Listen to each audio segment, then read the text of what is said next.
Welcome to my YouTube channel Ramesh online. 2025-26 AP బడ్జెట్లో లేని ఉద్యోగుల ఐఆర్ మరియు పిఆర్సీల గురించి ఉద్యోగ సంఘం ఫైర్.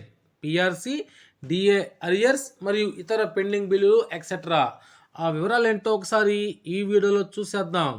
ఇక విషయానికి వచ్చినట్లయితే రాష్ట్ర బడ్జెట్లో ఉద్యోగులకు తీరని అన్యాయం జరిగిందని YSRCP employees and pensions wing రాష్ట్ర అధ్యక్షుడు ఎన్ చంద్రశేఖర్ రెడ్డి ఆగ్రహం వ్యక్తం చేశారు.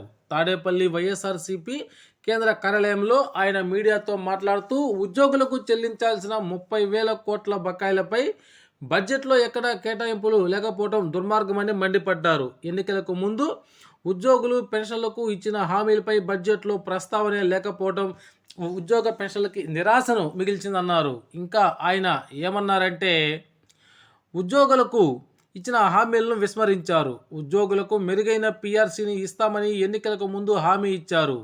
అధికారంలోకి వచ్చి 9 నెలలు అయినా కూడా ఇప్పటి వరకు పే రివిజన్ కమిషన్ ఏర్పాటు చేయలేదు. బడ్జెట్లో పిఆర్సీ గురించి ఎక్కడా మాట్లాడలేదు. అసలు ఉద్యోగులకు పిఆర్సీ ఇచ్చే ఉద్దేశమే ఈ ప్రభుత్వానికి లేదని తెలుస్తుంది. ప్రభుత్వం రాగానే మధ్యంతర భృతి ఇస్తామని హామీ ఇచ్చారు. ఇప్పటి వరకు దీని గురించి మాట్లాడిన వారే లేరు. బడ్జెట్లో దీనికి ₹1 కూడా కేటాయించలేదు. గతంలో వైఎస్ జగన్ అధికారంలోకి వచ్చిన వెంటనే 27% ఐఆర్ ఇచ్చినట్లుగా ఆయన ఒకసారి అయితే గుర్తు చేయడం జరిగింది.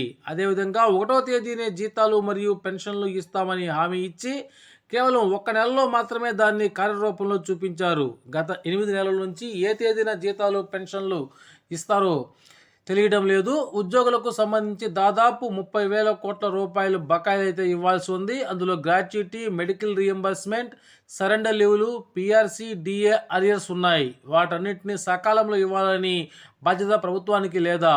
ఈ బకాయిలను ఎగ్గొట్టేందుకు ప్రభుత్వం ప్రయత్నిస్తోందా?